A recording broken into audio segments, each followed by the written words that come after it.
I just want to deal a little further with ACT both, but ACT in particular. Yeah.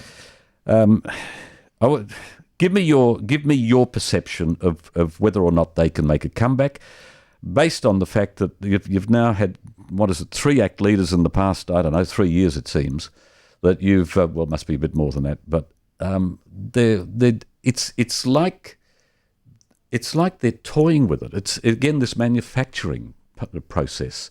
Got to find somebody now. Maybe Rodney Hyde will come back, or maybe there'll be and 2 or 3 other contenders, desperately trying to survive. Can they and will they? Yeah, so the answer is, okay, they're in a lot of trouble, and I think you'd be kidding yourself if you didn't think that. On the other side of the coin, if I go back to the sort of what's the demographic lay of the land when you finally actually get to an election, there's 3 to 5% of New Zealanders who believe in a much more right-wing agenda than Nationals got, and will believe that if they have ACT in some numbers, to quote them, they'll put a bit of backbone in the government. I don't necessarily accept that argument, but I understand the mantra. And so I think with the right candidate, they can potentially get there, and they can potentially do a little bit better than they even arguably did last time, because they were very bogged down in all those issues. So but who's the right candidate? Well, I don't know. That's their challenge. I mean, let me throw a couple at you then, and you give me your reaction. Rodney Hyde again. If I was Rodney, I wouldn't come back. But, I mean, if he comes back, I mean, I like Rodney an awful lot, and I'd work happily with him. It's just that this has nothing to do with Rodney. My view is that every person that comes back to Parliament regrets it. I mean, look, people go on about Winston Peters. You're just frightened of his stance on the ETS. What about Cameron Brewer? Would be very good, but I think he's National to the core and not ACT. All right. So you've got, it was a straw man, really. Matthew Hooton? I think he ruled himself out in the NBA state, but I'm not sure. Okay, then they've got a problem. Yeah, no, they've got a problem. I'm not arguing that. I'm just saying. Will National do a deal with Epsom, or does it depend on who the candidate is? Well, it'd have to depend on 2 things: who the candidate was, whether we seriously thought that they could bring enough people with them, and whether it was going to work. Because in the end, actually, unless it was equality enough and significant enough, I don't think the Epsom voters would go away from National. So we'll have to wait and see. Indeed. All right, so Colin Craig. You must... I have a lot of people who listen to me who are big Colin Craig fans or Conservative fans. As an alternative in part to ACT, because of who Colin Craig is in the first place, I guess, to some. But you must cringe when you hear the sort of comment that, he doesn't know whether man really landed on the moon.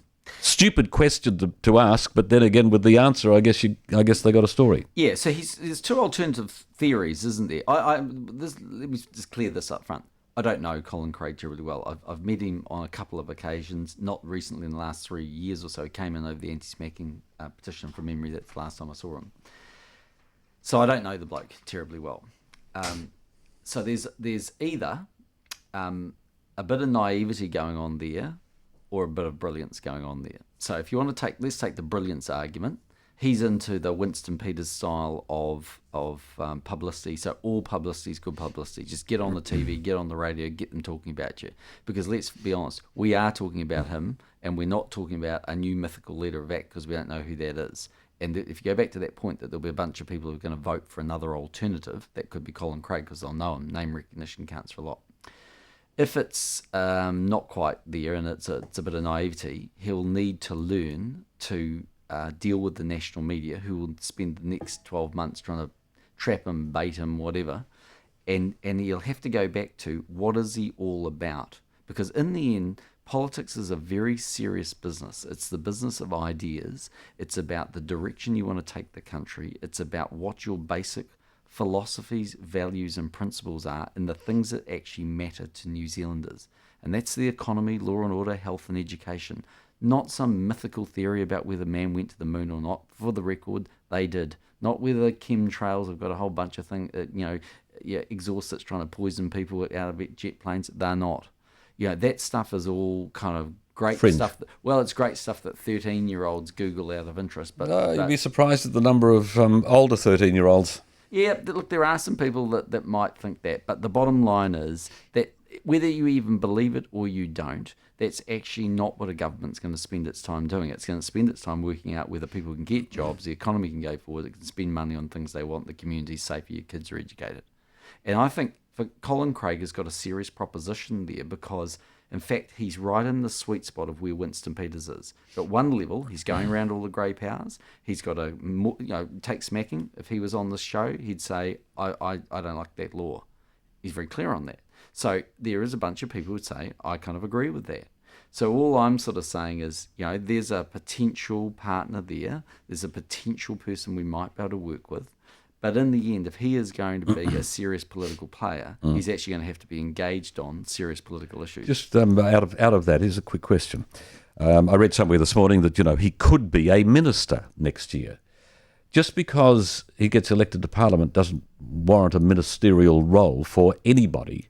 Correct. But if it was part of the condition for joining up, you'd have to give him one.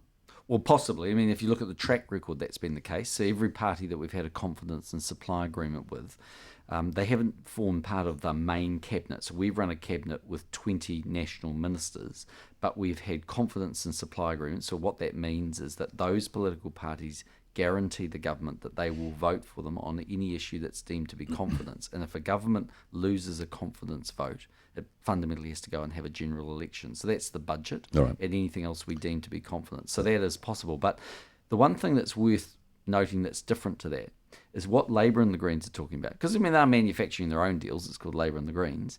They're actually, from what I can see, talking about something quite different. They're talking about, say, 12 or 13 Labour ministers and 7 Green ones around the table. So when David Cunliffe wants to sort of brush over and say, oh, well, the Greens, they won't really have that much influence. Actually, no, that's not quite right. They'll have huge influence at the heart of a Labour government.